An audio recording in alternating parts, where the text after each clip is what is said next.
Bom, vamos começar.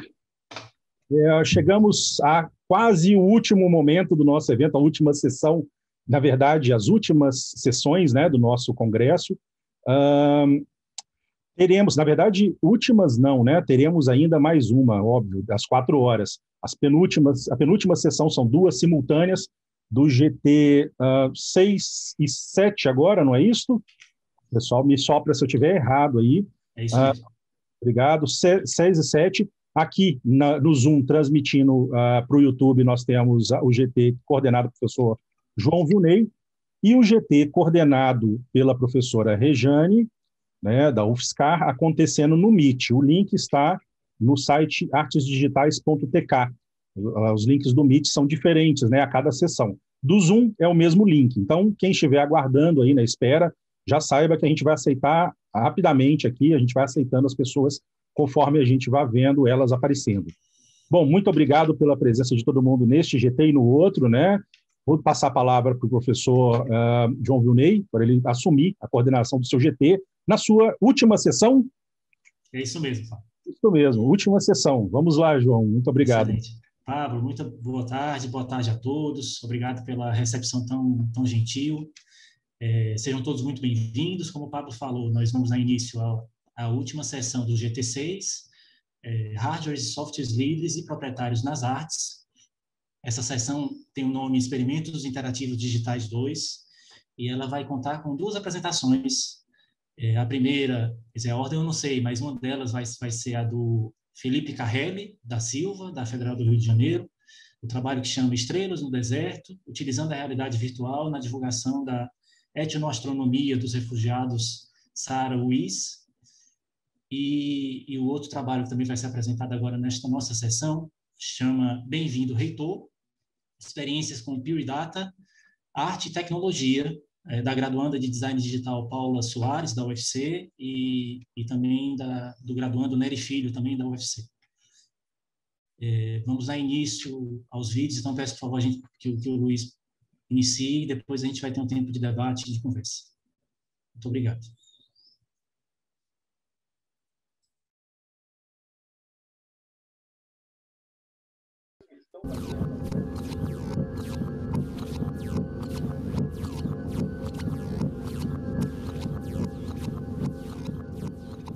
Olá pessoal, bom dia, meu nome é Felipe Carrelli e eu estou aqui para apresentar o trabalho que eu estou desenvolvendo sobre orientação do André Paes lá na Universidade Federal do Rio de Janeiro, no programa de pós-graduação em mídias criativas, o PPGMC.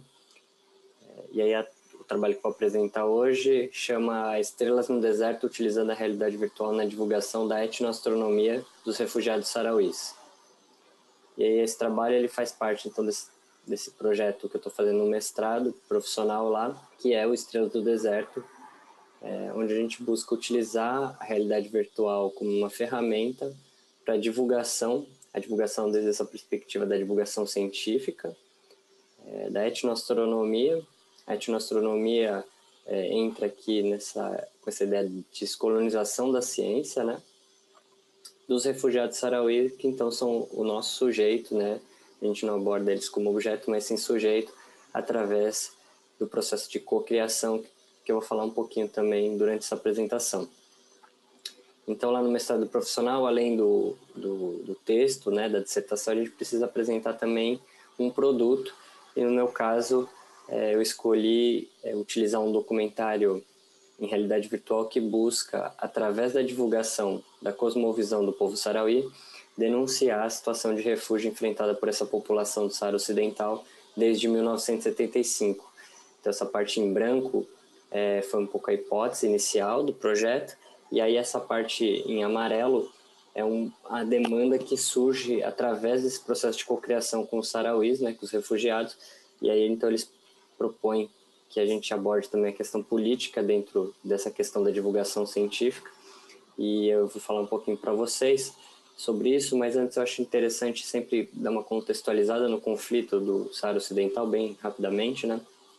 O Saara Ocidental é essa região que fica aqui no oeste do Saara, e ela era habitada tradicionalmente por povos nômades, entre eles os sarauís, que utilizavam as estrelas e o céu para se locomover pelo deserto.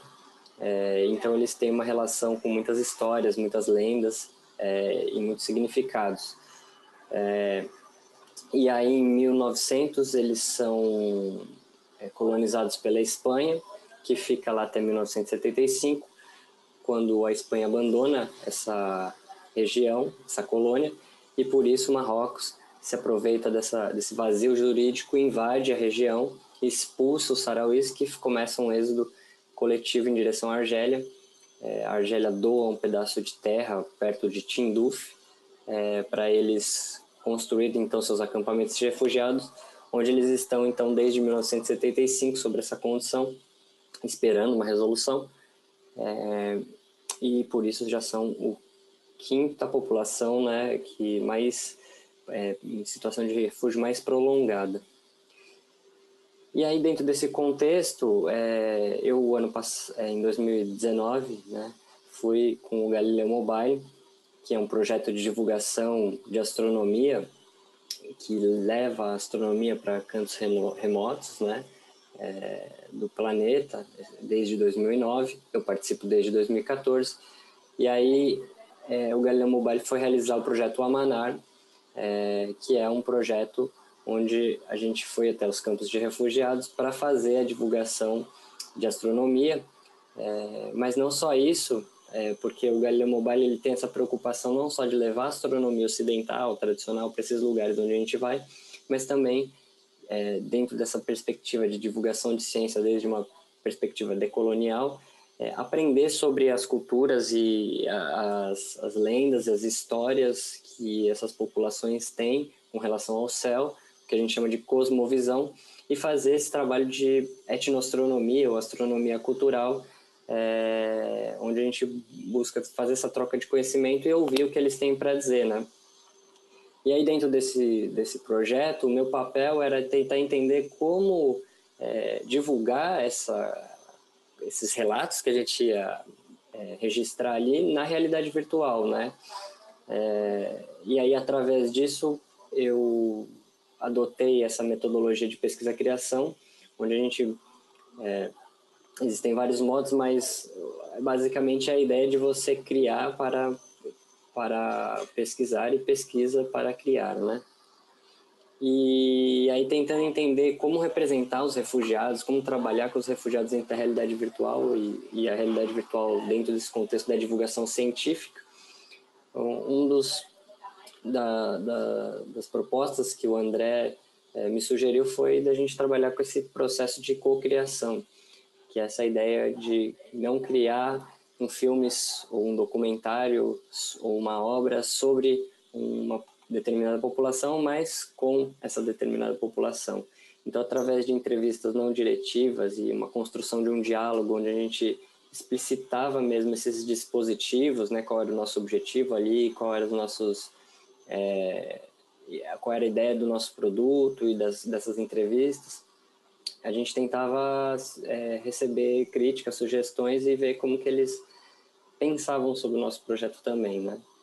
Claro que dentro das limitações de tempo e de língua, né? Porque apesar deles falarem espanhol, muitos deles, alguns só falavam em árabe, esses sábios mais idosos, né? Que tinham a maior parte desse conhecimento sobre a etnoastronomia, eles falavam geralmente árabe.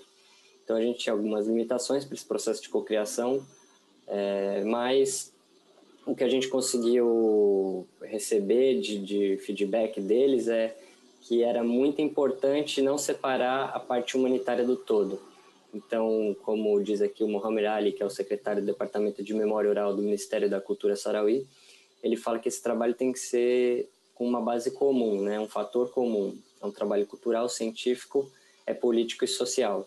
E aí essa fala dele permeia várias outras entrevistas, onde era importante que, além da questão da divulgação científica, eles achavam que era muito importante, interessante essa perspectiva, era importante também a gente trazer essa questão política dentro dos nossos produtos, ou do nosso produto, e aí a partir dessas demandas a gente decide então transformar o nosso projeto, que é a ideia original de fazer um documentário em realidade virtual, transformar num projeto transmídia, com diferentes projetos, né, com diferentes produtos para poder abarcar essas demandas desses temas. E aí, mais especificamente dentro do meu mestrado, né, eu estou trabalhando, e que eu vou apresentar aqui para vocês, 2 produtos, né, que o primeiro é esse documentário em realidade virtual, em 3 graus de liberdade, né, que não sei se todo mundo aqui já conhece sobre realidade virtual, já utilizou, mas é basicamente aqueles óculos, né, que você coloca, e nas experiências em 3 graus você está sentado num ponto fixo ou de pé, e você consegue, né, visualizar para a direita, para a esquerda, para cima e para baixo, mas sem sair do seu ponto, né? E aí essa experiência ela está sendo apresentada nessa exposição Cristais do Tempo, do Museu em Minas Gerais, divulgação científica. Quem quiser interesse pode entrar aqui no link e assistir a obra.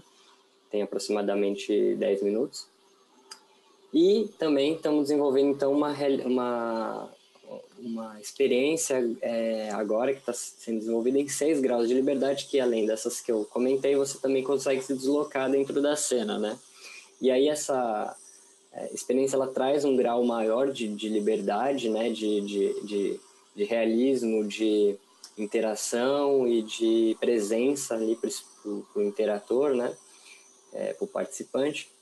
E esse projeto está sendo desenvolvido em parceria com o grupo de pesquisa em multimídia do Cefet do Rio de Janeiro, coordenado pelo professor Joel e outros 2 alunos da graduação, do ensino médio, que é o Rafael e a Vitória, que estão ajudando, colaborando nesse projeto.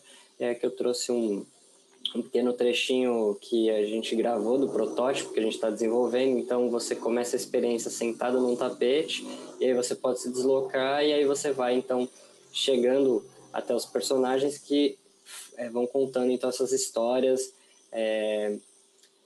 sobre o céu, né, e relacionando essas histórias com a sua condição de refugiado. Então a ideia dos diferentes produtos é da gente também alcançar diferentes públicos, né, pela experiência. Cada experiência vai ser voltada para um tipo de público diferente. Então era basicamente isso que eu tinha para apresentar para vocês. Muito obrigado e fica o convite aí para quem quiser entrar em contato comigo para saber um pouco mais e assistir a exposição lá no Museu MM Gerdau, de Minas Gerais.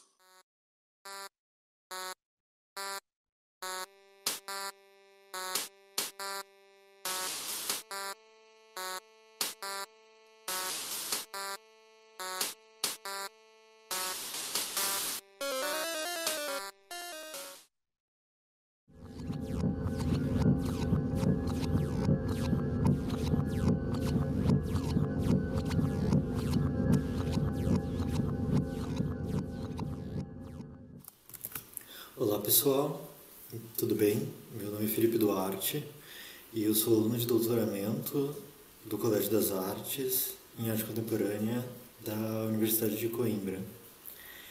Eu fui aluno da Universidade Federal de Santa Maria, da UFSM, em Artes Visuais. E esse trabalho se chama MEPIO, que é o encontro de novas perspectivas através da projeção. E nele eu utilizo muitas das influências que eu tive desde a graduação, com o estudo de arte contemporânea, tecnologia e mídias digitais. Para partir para esse projeto, eu investiguei bastante autores como Lev Manovich, Pierre Levy, ao falar sobre cybercultura, e o Higgins ao trabalhar com intermídia, o cruzamento de técnicas e de diferentes mídias na produção artística. Esse artigo também investiga muito a relação que a arte pode ter com a educação, principalmente com a educação básica, e como nós podemos formar pessoas mais críticas e com maior perspectiva sobre a própria cultura e sobre a capacidade de produção cultural dessas pessoas. Penso que refletir e propor oficinas para aproximar esses jovens com um conceito de transpedagogia, conforme já foi trabalhado pela professora Mani Álvares, da Unicamp, é um exercício de um novo olhar e de um novo processo de educar através da consciência. Como vocês podem ver, para mim é muito importante que nós sejamos capazes de pensar poeticamente, de que a ciência seja capaz de imaginar arte de formas mais experimentais e que podem ser consideradas poéticas, como já diria o próprio Zelinsky. E nesse processo existe também o interesse de me aproximar do Plano Nacional das Artes, que é um plano que tem o intuito de aproximar comunidades locais dos ambientes expositivos e do processo educativo também. E utilizar essas oficinas com o intuito de fazer com que o mapping seja uma ferramenta de aprendizado para jovens alunos de arte e que o mapping seja uma possibilidade para incentivar esses jovens a se aproximarem da tecnologia, se aproximarem de uma produção criativa. Eu acredito, sinceramente, que uma das grandes influências que esses jovens podem ter hoje seja ligado aos eventos de arte e tecnologia e arte e luz. E um exemplo desses eventos foi o Prisma, que ocorreu por último agora em outubro, em Aveiro. E durante o Prisma você poderia ver eventos como o Sketch Battle, onde artistas desenhavam e tinham seus desenhos projetados na fachada de prédios em tempo real, com a trilha sonora de DJs que também participaram do evento. Ou esse trabalho da Praça do Rossio, por exemplo, onde você tem um olho projetado que observa os integrantes da exposição. É quase como imergir sobre a obra. E outro exemplo que eu também acho fundamental e que eu tomo nota na investigação desse projeto é o Mapping Festival e os prêmios, os awards dados nesse festival, que tem o objetivo de transformar monumentos em obras interativas e pensar não apenas arte, mas também pensar como eles podem utilizar videogames e vídeos imersivos para aproximar o público. O International Festival of Lights, no México, foi o primeiro festival do gênero na América Latina e acabou por influenciar muito o mapping na região. E ele é capaz de aproximar tanto artistas locais quanto artistas de outros países. E ao contrário de outros festivais de luz, o Philux tem como ponto de partida o muralismo como expressão artística coletiva e transforma espaços de diálogo constantes na discussão do que é real e do que é virtual. Essa investigação é fundamental para a tecnologia como um processo de aprendizado e reflexão no ambiente e na aproximação de artistas. Eu acredito que é justamente o que nós podemos alcançar. Nesse diálogo entre o que é real e o que é virtual, feito através do mapping, eu me aproximo e tenho uma curiosidade muito grande sobre como nós lidamos com a realidade aumentada hoje, seja em museus ou seja em exposições de arte. E um exemplo muito bom é o Festival de Inverno de Murais em Vancouver, onde foram produzidos anteriormente mais de 250 murais na cidade e foram selecionados entre 20 e 50 artistas para apresentarem obras com realidade aumentada nesses murais. Foi uma forma de aproximar novos artistas à produção que já vinha sendo feita na cidade. E a realidade aumentada tem essa vantagem de que você pode utilizar a AR em dispositivos móveis, e isso democratiza muito o acesso à arte, porque qualquer jovem com o telefone na mão já pode produzir as suas próprias obras, já pode investigar sobre o próprio conteúdo, já pode compartilhar as próprias perspectivas. E o FestAR, que ocorreu em São Paulo, também foi fascinante como objeto de pesquisa desse artigo, porque ele promoveu o resgate de patrimônio histórico de São Paulo a partir de experiência proporcionada num encontro entre tempos, entre murais que já haviam sido apagados pelo tempo e que deu a possibilidade para que as pessoas pudessem revisitar esses lugares.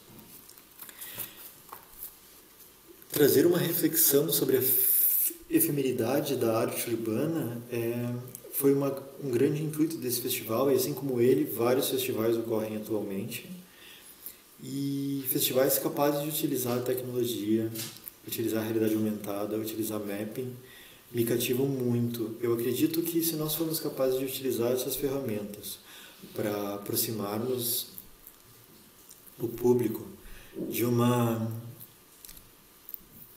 arte mais crítica, mais consciente, nós estaremos tendo um grande progresso, não só para o campo artístico, mas para a sociedade como um todo. E esses exemplos são característicos de um quadro cultural e histórico exuberante, no qual interfaces ocupam um lugar fundamental na linguagem de inovação artística, independentemente da interface que nós estejamos a usar. E é um sinal muito grande do que já dizia Herbert Marshall em Global Village, num mundo cada vez mais ligado através da tecnologia, onde culturas e influências se conectam o tempo todo. Eu tenho um grande interesse, a partir dessas influências e dessas ferramentas, ao longo do projeto de doutoramento, em pensar formas de aproximar cada vez mais artistas em diferentes países, mesmo sem ter de levar as obras. Eu penso que a capacidade de interagir em tempo real, através da internet, entre essas obras, esteja cada vez mais próxima. Eu acredito que, através dessas interfaces, nós sejamos capazes de interagir com um mural ou com uma projeção em mapping em outro país em tempo real, já que a transição de dados está cada vez mais veloz e a capacidade dos nossos dispositivos também. Eu espero que vocês tenham gostado, espero não ter sido prolixo e me enrolado muito. Muito obrigado, foi um prazer.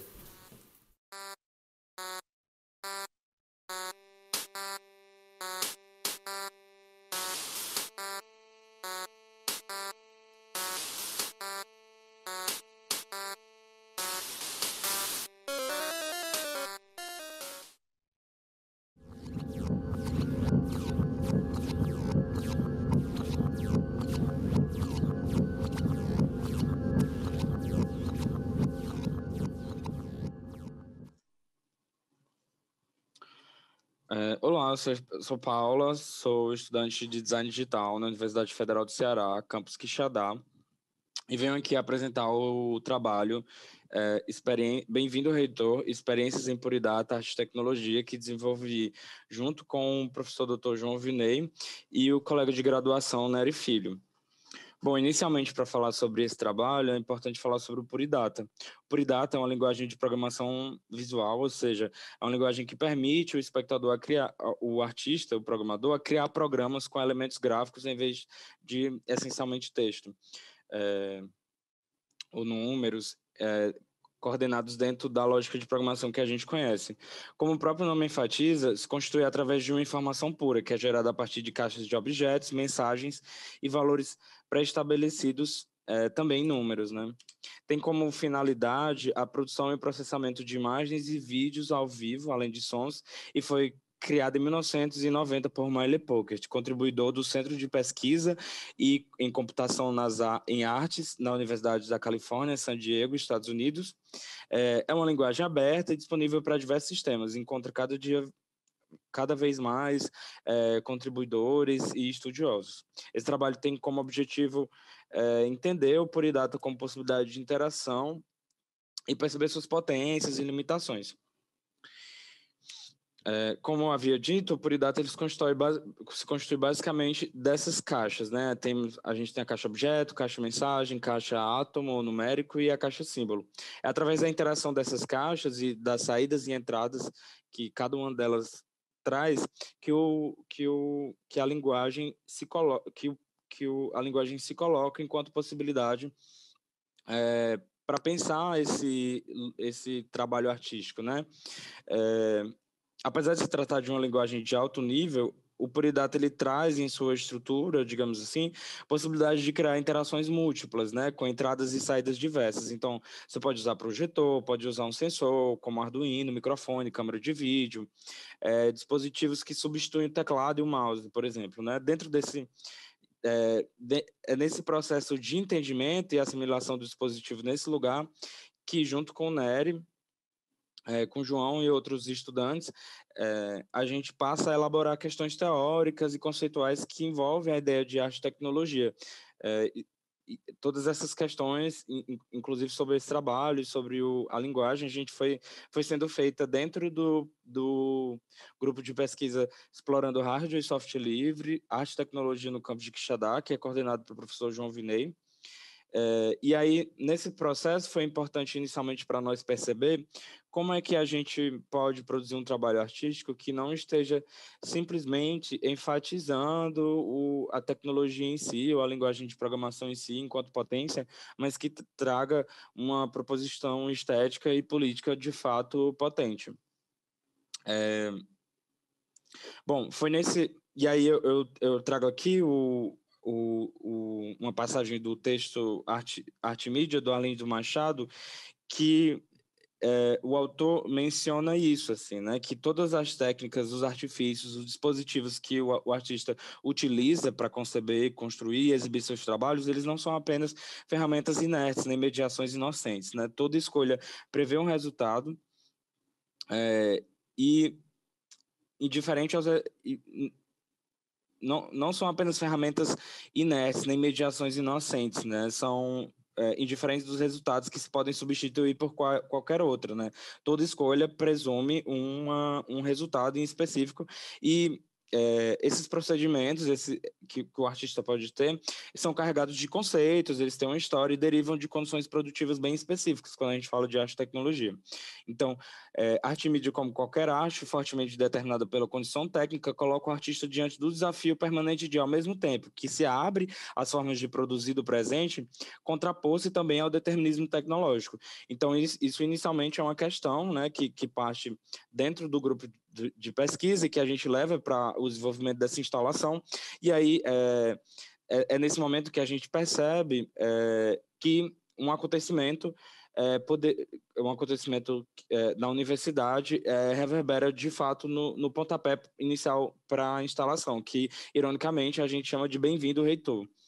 O nome e a motivação crítica do projeto surge por causa da escolha autoritária de um novo reitor para a UFC no ano de 2019, num contexto de corte de gastos e de ameaça à comunidade acadêmica. Foi nesse sentido que a gente começou a pensar como a gente poderia criar um trabalho que ironizasse a figura do reitor. E aí a ideia foi produzir uma instalação que a imagem do reitor viesse no primeiro plano e, ao passo que as pessoas fossem pisando no tapete de dança, essa imagem fosse distorcendo e, no fundo, se revelasse a imagem do presidente Bolsonaro. Aqui tem um pouco do processo final de como o programa ficou, né? A partir do uso de várias bibliotecas da linguagem, a gente foi buscando aí entender como a gente ia solucionar essa ideia, né, de fazer essa imagem no primeiro plano se distorcer e no fundo aparecer uma outra figura, interagir isso com o tapete. É importante tocar aqui que esse tapete de dança ele é um elemento que é muito utilizado pelos estudantes na universidade, né? Tem sempre a galera que coloca ali o tapete, fica dançando e fazendo jogos em momentos de lazer na universidade. Então, foi importante usar esse tapete como uma forma de atrair os estudantes para interagir com a instalação. Esse é mais ou menos como através da importação das bibliotecas, a gente cria esse ambiente tridimensional, meio que nesse formato de cubo. Era mais ou menos essa estrutura que as imagens elas ganham dentro do programa. Aqui tem o antimicro, que a gente usa para converter a interação do tapete como se fosse teclas do teclado e promover-se a distorção na imagem. Aqui a gente tem uma aluna da universidade entrando nesse processo, né, tentando pisar no tapete e percebendo aí uma das primeiras distorções da imagem. E aí o professor João também interagindo com a instalação e a foto do Bolsonaro aparecendo no fundo da imagem, né? Bom, só para concluir, algumas observações sobre a interação. Era muito interessante perceber como os estudantes eles se atraíam inicialmente por causa desse elemento do tapete, mas no primeiro momento a interação ela era muito frenética, né? Todo mundo queria pisar no tapete como se estivesse jogando o joguinho de dança. Com o tempo as pessoas iam percebendo que tinham que pisar com um pouco mais de calma e que não se tratava da mesma possibilidade de interação que o tapete traz enquanto memória afetiva, digamos assim, né, com essa possibilidade de interação. E aí é nesse momento que também existe ali uma interação, o espectador ele acaba se envolvendo. E aí, aos poucos, vai pisando e vai distorcendo essa imagem. Um outro ponto interessante, que para nós que aqui estudamos arte e tecnologia, mas também estudamos interação humano-computador e outras coisas, é de perceber como, muitas vezes, a pessoa que estava pisando no tapete, às vezes ela ficava meio tonta, caía para o lado, assim. Uma das reflexões que a gente teve com isso, junto com as pessoas que estavam usando, é que não é muito comum, né, a gente controlar imagens através dos pés, e isso causava nas pessoas uma certa tontura, um certo deslocamento. Mas, enfim, foi uma experiência muito interessante, dentre outras que a gente tem desenvolvido nesse grupo de estudo. E é isso, quero agradecer a todo mundo que está aí ouvindo a apresentação, em especial ao João, o Nery, a Juliana, entre outros integrantes do grupo. E é isso. Muito obrigado.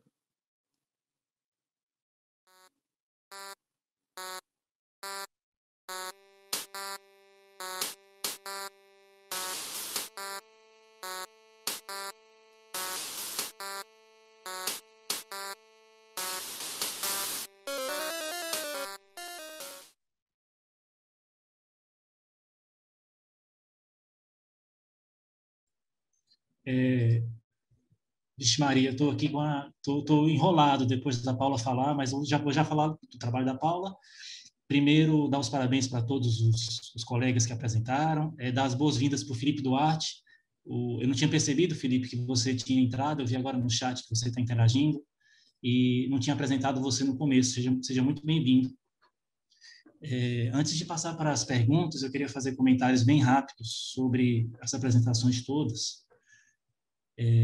Primeiro do Felipe Carrelli, dar os parabéns para o Felipe. Eu estou com muitas questões para fazer, eu vi que inclusive algumas apareceram no chat, e destacar no Felipe a beleza do trabalho, né? A beleza e destacar um ponto também que foi pelo qual nós cruzamos ontem, nesse nosso mesmo GT, que é essa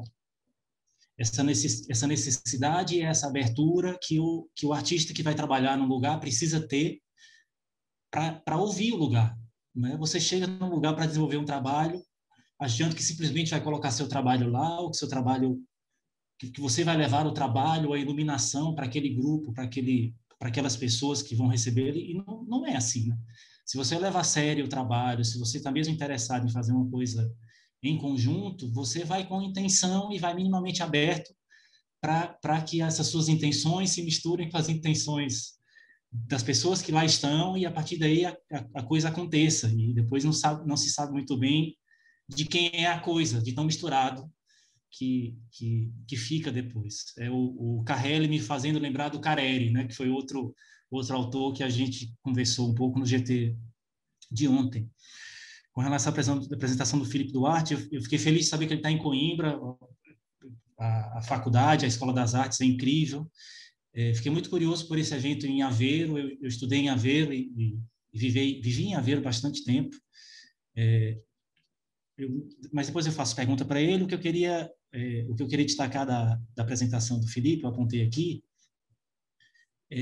uma coisa, é um ponto que me interessa muito também e com o qual eu tenho tentado trabalhar em Quixadá, que é a utilização dessas tecnologias, tanto o videomap como a realidade aumentada, como potenciais guardadores de memória, né? Como é que a gente se relaciona com obras, por exemplo, de arte urbana que nascem, existem com essa característica da efemeridade, e a partir dessas tecnologias a gente consegue dar uma perenidade para elas, ainda que virtual, né? Ainda que aumentada. Inclusive, a gente tem trabalhos também com isso, e o trabalho do Breno de ontem, né, que falou sobre o museu, também joga com isso, né, de levar para fora do museu essas obras que estão no museu usando a realidade aumentada. E o trabalho da Paula, primeiro dizer que me enche de orgulho ter a Paula aqui. A Paula, como eu falei também ontem no trabalho do Breno, a Paula é uma aluna que está no começo do curso ainda, está na metade do curso agora, e tê-la aqui nesse evento tão importante, tão sério, com um trabalho que a gente fez no primeiro ano dela no curso, me enche de orgulho. Eu quero destacar um ponto que ela fala sobre e é uma preocupação nossa, no nosso grupo, todas as questões em volta do trabalho são parte do trabalho. Quando a gente opta por estudar e desenvolver trabalhos de arte e tecnologia usando software livre, não é de brincadeira, não é porque a gente não tem dinheiro, também por isso, né? Isso é um extra, mas porque nos interessa esse lugar e esse espírito do software livre, de construção em comunidade, de pensar que essas soluções que a gente desenvolve podem servir para outros problemas que não são os nossos, que a gente pode contribuir com a comunidade que já existe, e que essa troca é muito rica. E levanta questões que normalmente aparecem, sim, como o trabalho de ontem, que nós vimos do Arte Povera, mas aparecem muito transversalmente. Né? É um pouco do que a gente tenta fazer, e acho que a Paula destaca isso muito bem na fala dela.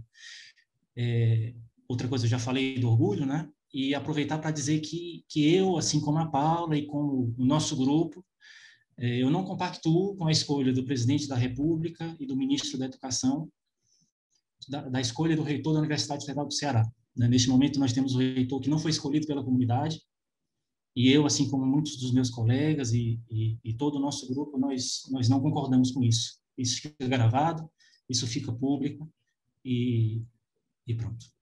Antes de passar para as minhas perguntas, eu vou dar uma olhada no chat. Eu vi que houve interações, houve perguntas. A Débora mandou perguntas muito boas. Pronto, vou começar aqui por uma pergunta da Débora. O Pablo, fica à vontade, tá, Pablo? Se chegar a pergunta pelo YouTube, você pode me interromper.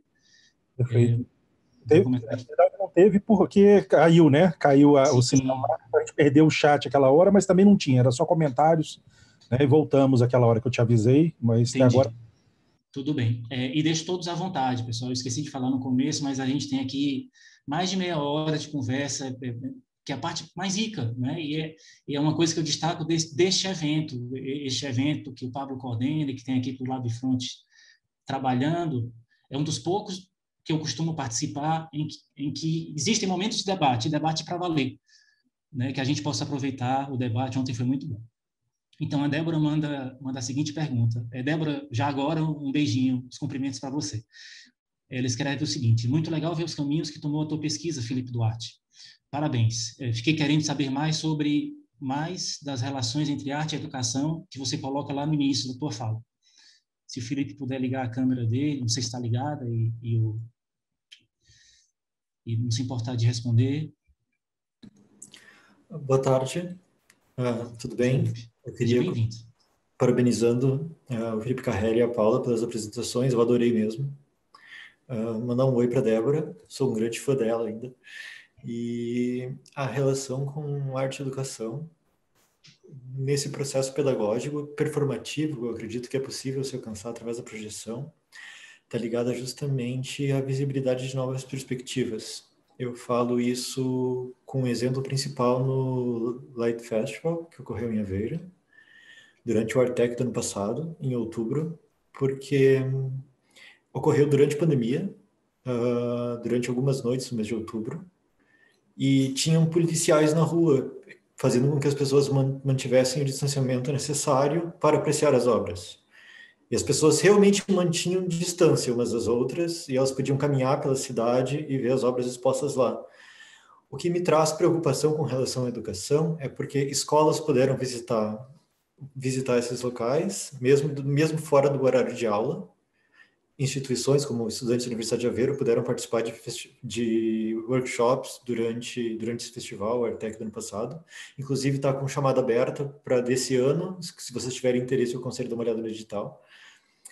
E o que me preocupa é que eu venho de uma cidade com 18 mil habitantes, no interior do Rio Grande do Sul, chamada de Rolante. De junho de 2019 até julho de 2020, foram mais de 15 suicídios de jovens até 17 anos em 12 meses.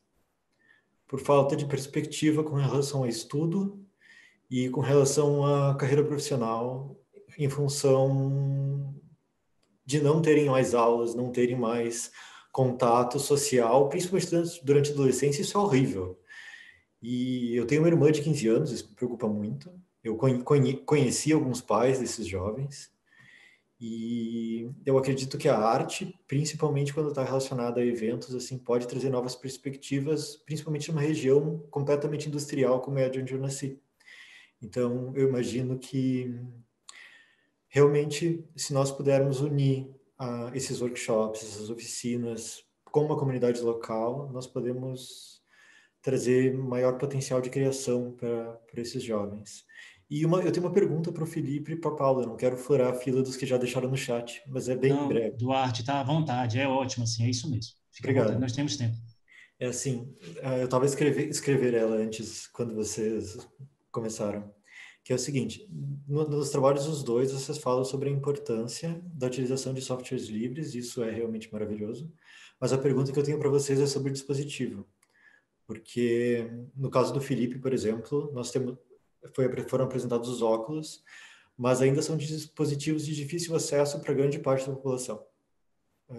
No caso, é possível se encontrar isso disponibilizado por uma instituição, por exemplo, que for preparar as exibições, no caso de uma universidade, ou de um museu, de uma galeria, enfim, mas para as pessoas conseguirem acessar esses óculos, sem o contato com essas instituições, isso é muito difícil.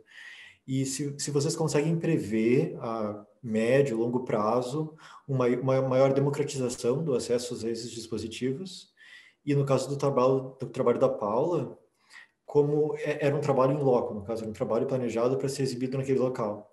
Se você consegue planejar trabalhos futuros que consigam serem apresentados para uma comunidade local maior, assim.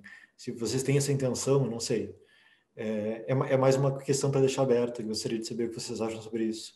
Porque, na realidade aumentada, com relação aos telefones, aos dispositivos móveis, eu acho que há uma maior democratização, porque todas as pessoas podem ter isso ao acesso das suas mãos, mas muitas hoje não têm os telefones necessários para rodar esses aplicativos.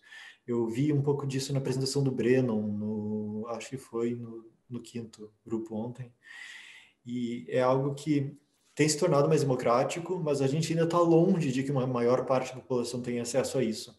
O mapping, eu acho que pode aproximar mais a comunidade local, porque as instituições conseguem bancar isso. Porque você consegue partir de projetos de grande incentivo para que todas as pessoas tenham acesso a isso sem ter que comprar dispositivos. Mas era só essa observação mesmo. Obrigado. Legal, Duarte. Passar para o Carrelli, então, para o Felipe Carrelli, se pudesse comentar, depois a Paula fala. Olá, boa tarde a todo mundo. Primeiro eu queria agradecer pelo evento, aí, pela organização. Eu, infelizmente, não consegui acompanhar muitos GTs durante a semana porque eu comecei a trabalhar recentemente, então foi uns horários malucos, mas o que eu consegui assistir assim, foi bem massa. E, enfim, agradecer a todo mundo que está aí, e a Paula e o Felipe, porque as apresentações foram muito legais. Eu já tinha assistido no YouTube antes, agora assisti de novo, é legal que foi estranho me assistir também, primeira apresentação onde eu me assisti, acho que esse lance desses congressos online estão trazendo várias novas experiências, e essa foi uma experiência legal de me assistir, ver como é que eu falo e tal, eu nunca tinha parado para ver. E, enfim, eu acho que os trabalhos dialogam muito, assim. Essa pergunta que o Felipe trouxe é muito boa e eu acho que dialoga um pouco o que o João falou e também dialoga com um pouco que a Débora colocou aqui no chat, na pergunta dela. Então, vou tentar fazer na minha fala esse link entre essas coisas. Porque, enfim, eu acho que o João, na fala dele, ele falou um pouquinho sobre esse processo de escuta dentro do trabalho, né? E realmente é um processo que eu trago desde, né, da minha realização. Eu sou realizador de documentário também, então eu tenho isso um pouco na minha formação acadêmica, de audiovisual. E aí, com o tempo, eu fui, né, aprendendo que é muito importante você escutar o que o seu entrevistado tem a dizer, porque muitas vezes a gente vem com aquelas construções, né, né, muito carregado, principalmente na pesquisa acadêmica, você vem carregado daquela, né, argamaço de conceitos e tal. Então, eu acho que dentro desse processo de cocriação que a gente adotou, esse era o mais importante, era de saber o que eles achavam da nossa pesquisa, o que eles poderiam contribuir. E esse processo ele se deu não só durante essas conversas com eles, mas antes da pesquisa e da viagem a campo e também depois, né? E uma das coisas que a gente pensou foi justamente nisso que o Felipe traz sobre a questão da realidade virtual, né? Como um instrumento caro e que traz um pouco também sobre a pergunta da Débora, que é sobre o retorno. Qual é o retorno para os refugiados sarauís do nosso trabalho? Então, o nosso trabalho, eu penso, né, que ele tem 3 retornos, né? O primeiro deles é esse registro desse conhecimento, né? Porque como eles são um povo que tem seus registros e, enfim, tem sua literatura, mas por eles serem povos nômades, eles são tradicionalmente uma cultura de memória oral. Então, eles fazem essa transmissão através da oralidade, e quando esses sábios morrem, muitos deles morrem com esse conhecimento junto com eles, né? Ainda mais numa situação onde eles vivem, onde existem questões muito mais urgentes do que as estrelas ou histórias sobre o céu. Eles têm que pensar o que eles vão comer amanhã, o que eles vão beber. Então, isso fica em segundo plano. Então, acho que o primeiro retorno é justamente da gente fazer esse registro e colaborar junto com o departamento de memória oral deles, que eles já têm, que está fazendo esse processo. Então, acho que esse é o primeiro caráter, né, da pesquisa. O segundo é justamente da divulgação dessa questão política e social deles, que é uma coisa que eles pedem para a gente, que a gente leve eu não sei, daqui, 90 pessoas, quantas já conheciam sobre a história do povo sarauí. Então, essa divulgação ela se dá em diversos lugares, seja nos festivais de cinema, onde os filmes vão ser exibidos, seja nesses festivais de arte digital, onde já estão acontecendo também. Agora, depois desse vídeo que eu gravei, já tem um outro na Ucrânia também, outro festival V-Arte, que também a gente ganhou um edital para passar essa obra lá. E em eventos acadêmicos, né, a gente já tem vários artigos, inclusive um comment na Nature. Então, a gente vai tentando levar, né, essa questão do povo sarauí, que é uma questão urgente. Eles, no ano passado, voltaram a entrar em guerra com o Marrocos, né? Então, e é uma guerra perdida, porque eles não têm como, mas chega uma hora que enough is enough, né? Muito tempo de espera, eles passam a não acreditar no processo de paz mais, e eu não culpo eles. E o terceiro, retorno é justamente da gente trazer de volta esses produtos para eles, né? Então, realidade virtual, durante esse processo de como a gente vai levar isso de volta? Como é que a gente vai levar um óculos para lá? A gente pode até trazer um óculos, deixar lá, mas como que eles vão usar isso? Como eles vão se apropriar disso? Não é uma tecnologia fácil. ela evolui, ela ainda é muito desconfortável, ainda mais no deserto, você bota aquilo lá, soa, já era. Então, essa ideia de trazer vários produtos foi um pouco nessa ideia de pensar na acessibilidade. Então, a gente tem um produto que ele pode ser visto pelo óculos, que é esse 360 de 3 graus de liberdade, mas que está sendo distribuído pela internet. Então, você pode assistir pelo YouTube, pelo Facebook, você já tem essa disponibilidade para assistir vídeos 360. É claro que a obra de 6 graus de liberdade você precisa de um óculos mais caro e tal, mas é que aí entra nesses âmbitos de diferentes públicos para diferentes abordagens. Então, um pouco isso, assim, a gente pensou muito nisso. A realidade virtual, você perguntou sobre prever nessa democratização, ainda é muito difícil de saber, porque é uma tecnologia que vem e vai, né? Já teve várias tentativas né? Botar ela lá em cima, aí é cara, aí não funciona. O Facebook está investindo muito, então talvez seja uma coisa que se democratize. Eu acredito sim que a realidade aumentada é uma realidade mais próxima, né? Dessa realidade mista, realidade aumentada.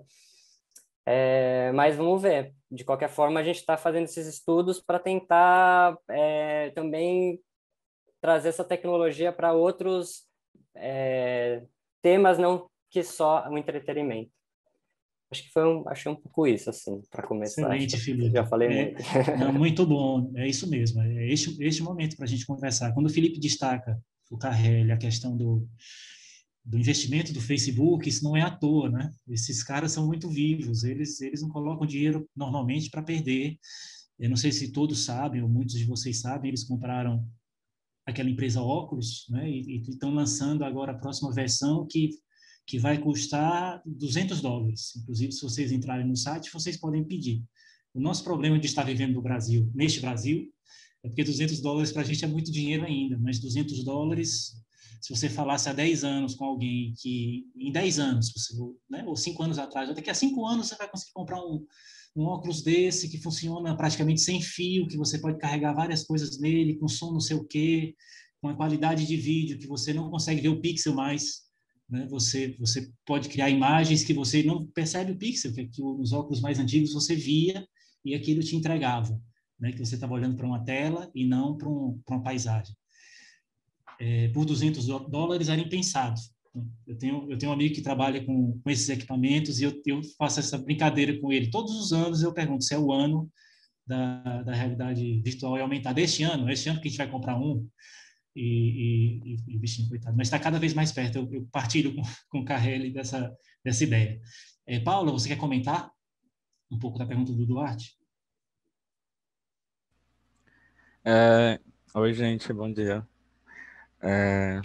Então, sobre essa pergunta, né, de abrir um pouco isso para uma comunidade maior, eu acho que depois desse trabalho, eu desenvolvi um pouquinho com outras pessoas, né, fora da universidade, mas que estava muito envolvida por esse processo ainda, a partir do Blender, né, 2 projetos, que foi Tumba e um outro trabalho que eu fiz em parceria com a Simone Barreto, que é uma artista de Fortaleza, chamado Enxoval para uma Casa, assim. Então, esses 2 trabalhos, acho que eles, de alguma forma, tentam aproximar as pessoas um pouco mais dessa possibilidade de absorver uma narrativa que seja mais circular, né, que seja construída de uma outra forma, que seja acessível pela internet, mas ainda assim esbarra numa série de questões, né, alguns alguns celulares não executam muito bem, enfim, tem várias questões de acessibilidade, né, para pessoas com baixa visão, surdas, enfim, tem uma outra série de questões vai se apresentando, para além também só do dispositivo, né, tipo, tanto do que eu coloco como suporte, como o que as pessoas têm para acessar, né? Mas é isso, assim, é como o Felipe comentou, assim, o João também, eu acho que cada vez, eu acho que eu estar aqui, por exemplo, falando disso, e tentando mediar essa discussão, é para mim, de alguma forma, um lugar de acesso, assim, mas eu também sei o quanto que está inacessível, o quanto que os nossos trabalhos em arte e tecnologia estão inacessíveis para uma série de pessoas, inclusive pessoas com deficiência. Mas que eu acho que é isso, assim, acho que é perceber essas limitações e buscar essa abertura mesmo para uma comunidade maior, assim, eu acho que é muito fundamental esse movimento, assim, e que poderia, sei lá, pelo menos no contexto onde eu vivo, se isso tivesse sido evidenciado e percebido como importante há um tempo atrás, né, por instituições, enfim, espaços de formação, talvez a gente estivesse vivendo uma quarentena mais, né, tipo, mais diversa nesse sentido, né, e não consumindo só material bidimensional, tela, live, né? Talvez a gente pudesse estar vivendo mais essas experiências de imersão de uma forma simples em casa e ter outras possibilidades, né?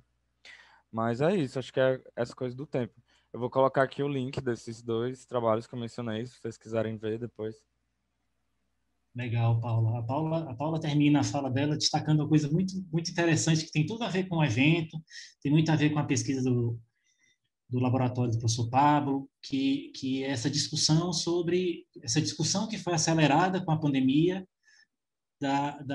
dessas obras de arte, de web art, ou de arte digital, como é que elas podem ser, e mesmo as obras que estão nos museus, como é que elas podem ser acessadas de um jeito que não seja simplesmente fotos no Instagram ou imagens no site, que você clica por um lado e vê, né? Que vai muito ao encontro de algumas discussões que já apareceram aqui durante o evento, em muitos dos GTs. No nosso ainda não tinha aparecido, mas aquilo do storytelling da Annette Decker, né, que nos iluminou há 2 dias, trazendo essas questões novamente, de como é que a gente coloca essas obras, do potencial que isso tem, do potencial que tem de colocar essas obras que estão nos museus ou que estão nos HDs dos artistas, na mão de outros artistas, de programadores, de designers, para repensar essas obras e especialmente repensar a interação com essas obras. Por isso que eu acho tão interessante, aí eu faço um pouco de publicidade, eu faço tão interessante estar em Quixadá, estar trabalhando com alunos e com colegas, com professores no curso de design digital, onde essas discussões aparecem, né? Que a gente trabalha com arte, com comunicação, com design e com essas questões de IHC, né? Da interação humano-computador. Como é que a gente repensa essas possibilidades de interação? Né? E tem muito a ver com isso que a Paula estava dizendo. Queria fazer uma pergunta para o Felipe também depois. Então, pode ser já, Paula, pode fazer. Tá, Sim. era o Carelli. Sobre essa experiência, né, do site, assim, eu dei uma olhada e, não sei, eu queria entender um pouco como foi esse processo do desenvolvimento, como foi colocar esse ambiente 3D no site, queria que contasse um pouco disso, assim. Você fala da exposição que está lá no museu? Isso. Essa? Tá. Então, na verdade, o que aconteceu? Eu escrevi o projeto, uma desses produtos, porque como a gente tem diversos produtos, eu escrevi um deles, que era essa experiência em 360 graus, num edital lá no museu, e aí eles que construíram aquele espaço. Então, eu só ia fornecendo os elementos, né? Alguns dos elementos que eles usaram, e aí eles iam, eles que criaram, na verdade, porque na experiência muita gente teve uma certa dificuldade de entender como que essa experiência funcionava, porque você entrava no site, eles tinham todo explicadinho, como você navegava dentro da experiência, era muito bom. Porque é isso, né? A gente está falando de uma tecnologia onde você tem que ensinar a pessoa como usar ainda, né? Você tem esse outro caráter que acho que é um pouco que o Felipe fala, né, na fala dele da educação e tal. As novas tecnologias requerem uma educação para você entender, né? Então, tem todo um tutorial de como você vai fazer, se você for no celular, se você for, né, na web, é diferente. Então, tinha uma certa dificuldade, porque quando você entrava na obra, às vezes as pessoas achavam que aquela porta de entrada era a obra, que tem uma apresentação de eu falando e tem um ambiente virtual onde você pode se deslocar, mas na verdade a obra em si era depois disso, né? Então muitas pessoas falavam, mas eu vi sua entrevista, mas não vi a obra. Aí eu mandava o link da obra. Então tem essas dificuldades que a gente vai tendo que lidar porque é uma coisa muito nova. Muitas pessoas colocam óculos e elas ficam paradas olhando para frente só. Aí você tem que falar, não, pode olhar para o lado. Aí a pessoa dá uma olhadinha, mas ela nunca vai olhar para trás, entendeu? Já 10% das pessoas olham para trás. Então tem toda uma questão de você começar a criar uma nova linguagem mesmo, né? Então por isso que é difícil também, porque além de ser caro, além de ser né, meio desconfortável, às vezes as obras não são muito né, boas, às vezes é muito longa, a pessoa passa mal. Então toda uma questão assim sobre a tecnologia. Mas eu acho que é isso, assim, eu até lembrei que essa questão de adaptar, né? Porque uma das coisas que a gente fez foi, o ano passado a gente iria voltar para lá, por causa da pandemia a gente não foi. E a ideia era levar umas obras e tal, já alguma coisa estivesse pronto. E aí, como a gente não ia poder ir para lá, a gente tinha um dinheiro do projeto, que era um follow-up, né, para a gente voltar para lá, e aí a gente fez a distância com os professores que a gente tinha conhecido. Só que a internet, a gente pagou a internet para eles, né, tudo, só que mesmo assim ainda é muito precário, né, então não dá para a gente trabalhar com vídeo, esquece, não funciona. Então, o que a gente fez foi trabalhar no WhatsApp com áudios, com podcasts. Então, a gente editou atividades em podcast, e uma das atividades que a gente perguntou para eles, né, a gente deu, sei lá, 10 temas, e eles escolheram 4, que a gente trabalhou ao longo de 3 meses.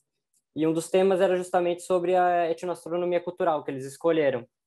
Então, foi legal porque a gente pegou todo esse conteúdo que a gente tinha gravado e disponibilizou para eles, até estimulando para que eles buscassem mais histórias, né, a partir daquilo, e a interação foi muito legal. Então, é isso, às vezes a gente não vai conseguir levar a parada em realidade virtual lá, mas o áudio em WhatsApp, que é o conteúdo, funciona, né?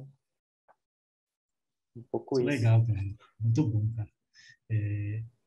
Tem muitos que vocês devem estar acompanhando, não é o pessoal do YouTube não, mas por isso que eu vou dizer isso. Tem muitos comentários elogiosos, muitos comentários muito gentis.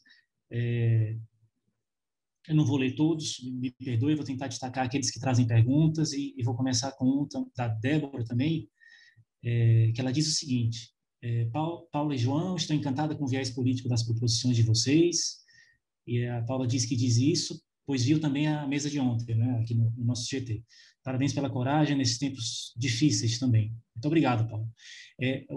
Débora, desculpe. Muito obrigado, Débora. E Paula também por ter topado, né, da gente fazer junto esse babado. Esse tipo de trabalho que entra para a história. Minha pergunta é como esse projeto foi politicamente encarado e se houve alguma consequência negativa para vocês. Muito legal a abordagem sobre Puridata também. Obrigado, Débora, pela pergunta. Paula? Oi, Débora. Então, eu acho que no momento de apresentação tava bem em debate, né, esse processo, assim, todo mundo a universidade inteira estava um pouco falando disso, mas tem sempre alguns estudantes que ficam meio desligados, assim, do processo, e quando acessavam a instalação ainda não sabia muito bem quem era, assim. Foi exposto pela primeira vez num evento chamado Game Night da universidade, que é uma noite voltada a jogos, né? E aí, assim, por enquanto, assim, não teve nenhuma, não chegou na gente, assim, eu em mim, nenhuma abordagem nesse sentido, mas, mas eu também não temo isso, assim, acho que o tempo passou e ficou cada vez mais vergonhoso a atuação do reitor na universidade, inclusive, recentemente saiu uma notícia acusando o reitor de plágio, assim, o que ele prontamente confirmou, assim. Então, aí a gente vê a incapacidade mesmo, enfim, todas as questões políticas desse processo de estar imprensando, né, a comunidade universitária num ponto. Mas é isso, assim, eu acho que também não estou a fim de comprar essa briga, assim, mas também não fico com medo, assim, de uma qualquer intervenção nesse sentido, assim, acho que o trabalho ele é até divertido, enfim, mas a gente nunca sabe, né, dessa galera, assim. Só reforçando o que disse a Paula, que a gente saiba não, Débora, né, que tenha sido público não, como a Paula disse, esse trabalho tinha sido já apresentado internamente na instituição, num evento aberto da instituição, e agora está sendo apresentado para mais pessoas. Né? A gente não sabe o que pode acontecer, mas também se acontecer, nós estamos juntos. E também aí o agradecimento da organização do evento por permitir, né, que nós pudéssemos trazer esse trabalho para cá, por nos receber e por tratar, no meu entender, este trabalho com a seriedade, com a mesma seriedade com a qual ele foi desenvolvido, né, com o mesmo respeito e com a mesma seriedade. A gente está tratando de muitos assuntos que são caros para nós. É uma crítica com fundamento e divertida, né? Como disse a Paula, a gente se diverte, apesar de alguns colegas terem ficado tonto, porque realmente é difícil você editar uma imagem pisando nela, mas foram momentos de muita risada. Nós nos divertimos fazendo e nos divertimos também interagindo com o sistema. Muito obrigado, Débora, pela pergunta e Paula pela resposta. Eu vou passar a palavra para a Cristina. Cristina, muitas desculpas. A Cristina queria fazer uma intervenção na fala do Felipe e eu não vi no chat. Cristina, está à vontade. Não tem problema não, obrigada, é difícil mesmo, mas eu acho que esse final aí agora fecha também da Paula, né? Porque o Felipe estava comentando da dificuldade que é de você ter um novo aparato tecnológico, né? Ainda tem que fazer as pessoas, ensinar as pessoas a usarem, né? E eu acho que, assim, eu vou fazer uma analogia com uma obra de arte que você está admirando e precisar de um curador para ficar falando para você a história daquela obra de arte, né? Arte é arte, e cada um percebe de uma maneira. E, então, acho que isso, assim, o quanto mais a gente puder fazer intuitivo, né, melhor. Por exemplo, da Paula, é muito claro o tapete. Você vai lá, vai pisar, vai fazer outra coisa, né? E eu acho que quando a gente projeta alguma coisa usando a tecnologia, o desafio é esse mesmo, é você achar uma linguagem que seja muito intuitiva e óbvia e que não precise ficar explicando nada, que cada um tenha a sua interação, né, que você faça o mínimo. Então, não sei, no óculos realmente é complicado, o cara não vai virar para trás se ele não souber que vai virar. Mas talvez no seu conteúdo você vai ter uma maneira de provocar ele a virar, né? Assim como ontem teve uma palestra maravilhosa de som, né? Como é que o som influencia a gente, aquela escala de Shepard, não sei se vocês estavam, como é que o som influencia a gente a pensar de uma maneira. Então, eu acho que é por aí, sabe? Eu sou da antiga de tecnologia da informação, então, quando eu projetava um sistema para um usuário, se o usuário não souber usar, eu fiz mal feito. Então, é esse o desafio, né? A gente realmente tem algumas limitações óbvias, mas eu acho que entender o aparelho e quando você aplica ele corretamente, ele vai naturalmente ser intuitivo e o público responde. É muito bacana. Eu tive uma experiência em 2012 na rua, que eu programei o teclado, né, para fazer interações com uma webcam aberta. E aí eu colei umas etiquetinhas para dar uma sugerida nas pessoas de como mexer naquilo. E eu percebi, eu apresentei em vários lugares. Eu apresentei na rua, na Central do Brasil, lá no Rio de Janeiro, né? Apresentei no Parque Lage, que aí já é Escola de Belas Artes, é outro públicos diversos. E o que eu percebi é que quem interagia mais não era necessariamente quem entendia da tecnologia. Pelo contrário, sabe? Tinham pessoas que chegaram, por exemplo, numa praça na Glória, tinha um evento dos 20 anos da Eco 92 e tinha uns índios. Aí sentou um índio lá e ele começou a mexer de uma maneira que eu nunca tinha pensado, né? Ele chegou lá e ele jogou a resolução lá dos meus pixels no máximo. Ele não queria se ver retratado, né? Eu sou fotógrafa, a minha base de teste ali era sempre deixar numa resolução que eu conseguia me reconhecer de alguma maneira diferente. E ele chegou de cara, botou lá no alto e ficou brincando com a pulsação de formas e cores e fez outra coisa. Então, isso é muito rico também. Quando o público chega e usa o teu aparato de uma outra maneira, é maravilhoso, é uma troca muito grande, né? E nessa experiência também eu percebi uma coisa. A primeira vez que eu fiz a primeira montagem na rua, eu tinha um teclado USB que ficava ligado direto no meu laptop e quase ninguém chegava perto. Eles viam aquele monte de cabo, fio, equipamento, ninguém chegava perto. Aí o que eu fiz? Eu peguei uma extensão do USB e criei um outro lugar onde eu botei só um pedestal com teclado. As pessoas chegavam. Existe um certo medo, sabe, de estragar, de não saber mexer, de passar por burro, ignorante. Isso é uma barreira mesmo. Acho que com óculos agora deve ter uma barreira assim. Então, assim, uma dica que eu dou é coloca adereço, boto, sabe? Eu botei a webcam dentro de uma câmera de folha antiga, arranquei a lente, botei, aí criava uma expectativa assim de que aquela câmera de folha estava filmando. Não, era um adereço simplesmente, né?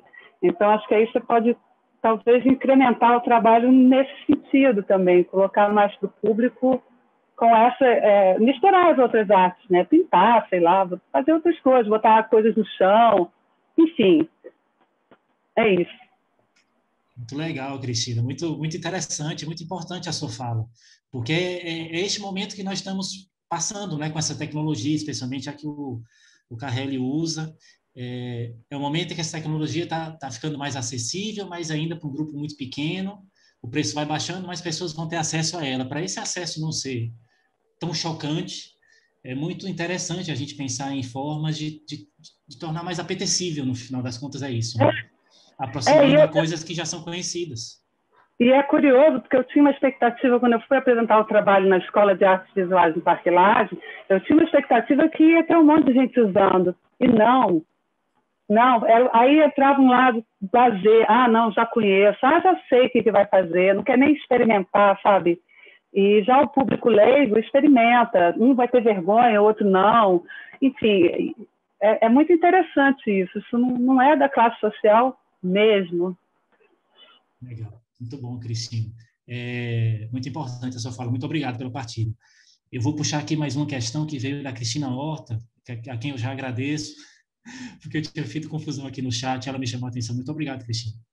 Cristina pergunta o seguinte: Felipe, se compreendi bem, Estrelas do Deserto tem um caráter documental e político, um projeto de memórias orais, recontadas com o uso de recursos digitais.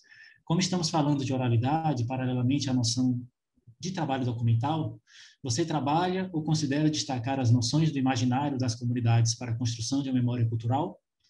Memórias produzidas, entrelaçadas às histórias oficiais, ou você já faz isso?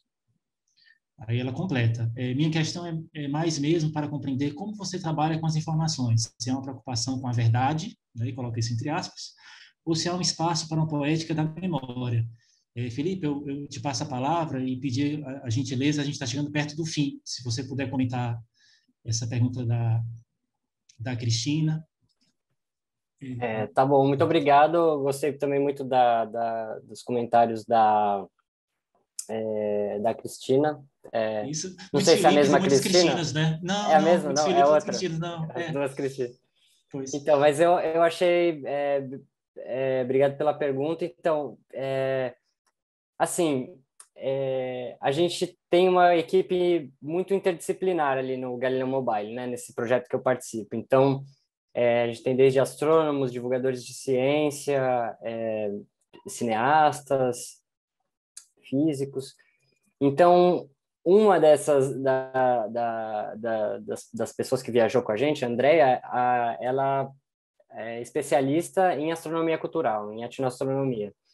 Então, ela está fazendo esse levantamento. É claro que a gente fez uma viagem curta, né, para você fazer um estudo tão aprofundado, mas a ideia é fazer uma continuação disso em outros lugares do Saara, porque tem pessoas que não vivem no campo de refugiado, tem pessoas que optaram por viver nômade no deserto, né, ali na Argélia. A Argélia permite que eles vivam. Tem gente que ainda está na zona ocupada por Marrocos.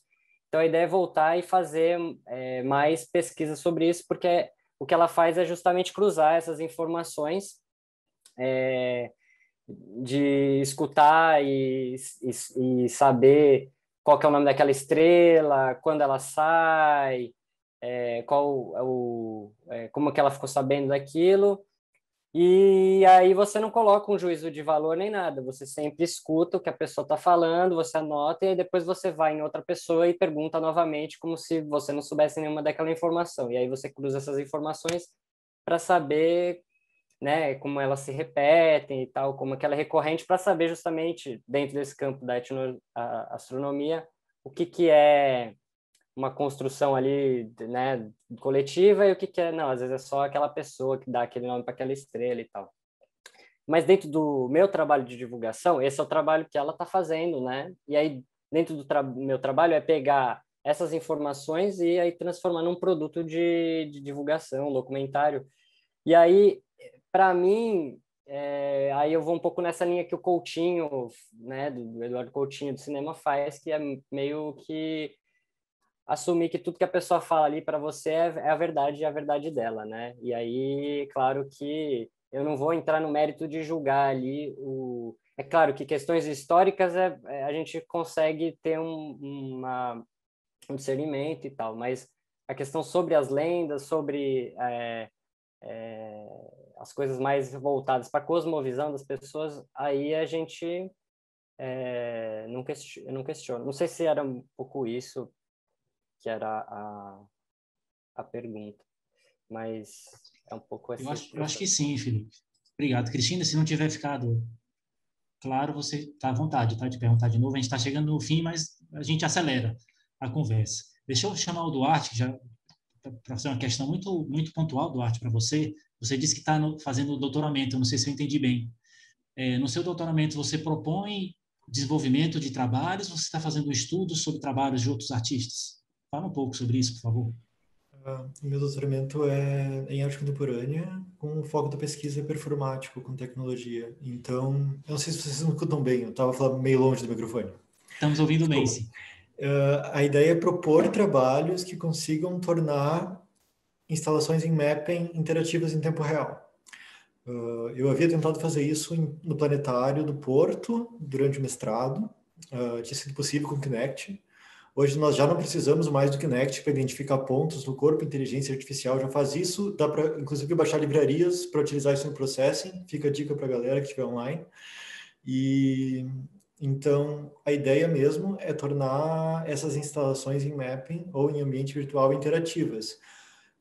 O sonho mesmo era poder tornar isso apetecível e possível para a realidade aumentada. Porém, como nós temos que compilar o aplicativo e instalar ele, é muito difícil conseguir introduzir sinais de dispositivos externos depois que a aplicação já está instalada, para rodar a interação em tempo real com essas animações, no caso. Mas o objetivo mesmo é fazer com que o público se sinta parte da obra em grande dimensão ou in loco.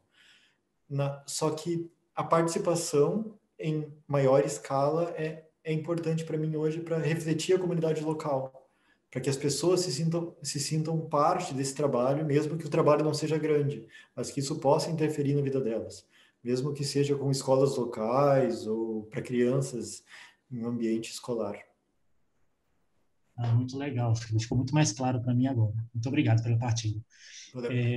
Gobira, temos questões do YouTube, eu não estou conseguindo acompanhar de lá. Olá, João. Na verdade, não. O Marcos mandou uma mensagem aqui, depois reparou que foi um erro de mensagem, achei que ele tinha mandado uma pergunta. E mais comentários mesmo sobre as falas e a questão da internet também. Enfim, então não é pergunta não, tá? Tudo bem. Olha, sendo assim, não sei se algum dos colegas quer fazer mais algum comentário, nós não temos mais no chat, eu não queria mesmo passar do tempo, porque hoje é o último dia, eu imagino que o pessoal da organização está morto de cansado e não quer mais problema. Não, do que eu já... não. Podem ficar à vontade se quiserem continuar, né? Nós temos, na verdade, agora uma fala, daqui 5 minutos, 6 minutos, né, do Francisco Marinho sobre neuropoder, né? Então é algo que a gente está observando, porque o vídeo dele também não ficou um pouquinho maior do que os 20 minutos, mas bem pouquinho mesmo, né? Então a gente precisa começar no horário só por causa da próxima atividade. Não, então eu vou usar o poder que foi a mim investido, né, de colocar fim desse GT, agradecer muito a participação dos colegas que apresentaram trabalhos, dizer que foi uma alegria participar, me colocar à disposição e colocar o campus de Quixadá à disposição do grupo do Pablo, dos pesquisadores que estão aqui. A gente está muito interessado em mais momentos de partilha, em mais momentos de troca, e entende, assim como vocês, que são momentos assim são muito importantes, tanto para a gente, para os artistas que estão trabalhando, também como para os nossos alunos. né? Isso é a universidade que a gente quer, esse espaço de crescimento, esse espaço de partilha, esse espaço de comunidade, né? E de viver juntos. Um abraço muito grande para todos vocês, muitos parabéns por terem conseguido e contem conosco. Obrigado, João. É um parceiro nosso também aí, já de algum tempo, né? E já frequentando o evento também há algum tempo, bacana. Continuaremos essa parceria, essas conversas. Agradeço muito. Muito obrigado a todas e todos aqui participantes desta sessão, né? E também os que interagiram, né? Via chat, via perguntas, né? Com os participantes. Realmente, finalizamos mais um GT, né? Agora temos apenas mais um GT, que é o GT de Literatura Digital, que acontece hoje à tarde. Mas antes desse GT, né, eu vou fazer aqui o meu protocolo via roteiro, né, que fica melhor. Convido vocês a assistirem neste momento no canal do YouTube, quer dizer, daqui 5 minutos, né, 4 minutos, no canal do YouTube do LabFront, a sessão de iluminação de hoje com o professor doutor Francisco Marinho, do Curió Ateliê e Ofícios, que falará sobre neuropoder, escrituras digitais e criatividade. Aproveita as reflexões do professor Francisco Marinho. Quando essa sessão terminar, nós voltaremos para a sessão intitulada Experiências e Reflexões e Literatura Digital 2, continuação da outra sessão, e na verdade do GT também, que funcionou hoje de manhã, né? Coordenado pela professora doutora Rejane, da UFSCar. Então, é o grupo de trabalho 7, que vai acontecer nesta sala do Zoom. Nós aqui normalmente fazemos esse movimento de levar as pessoas para a sala de espera, enfim, né, aqui do Zoom, mas já podem ficar aí que a gente abrirá logo em sequência da fala do Chico. Eu vou pedir para o pessoal da equipe já colocar o link do YouTube aí para vocês no chat do Zoom, né, quem está no YouTube obviamente já está acompanhando, para facilitar essa transição de vocês para lá, né, e assistir. E a gente informa também que, infelizmente, não vamos ter a sessão Aplicações, Aplicativos e Poéticas Digitais deste GT, né? Deste GT não, na verdade é do outro GT. Este é o 5, não é isso, João? Agora, chegou o final, eu já estou ficando confundindo os GTs, os números dos GTs. Mas, de qualquer... Não é isto? O 6. Esse aqui era o 6, né? Mas já acabou, agora é com vocês aí. Eu já fiz o trabalhinho. Desculpa, estou dando serviço.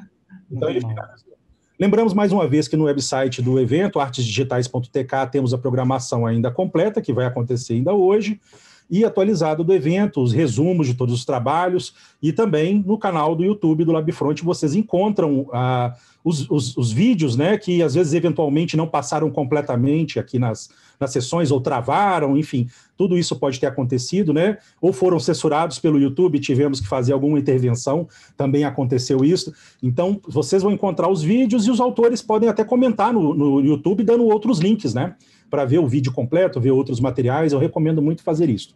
Então, vamos lá assistir o Chico, né, o Francisco Marinho, e depois voltamos, né, mais uma vez para a última sessão de GT. Muito obrigado.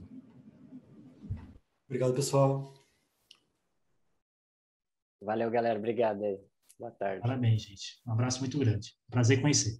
Prazer.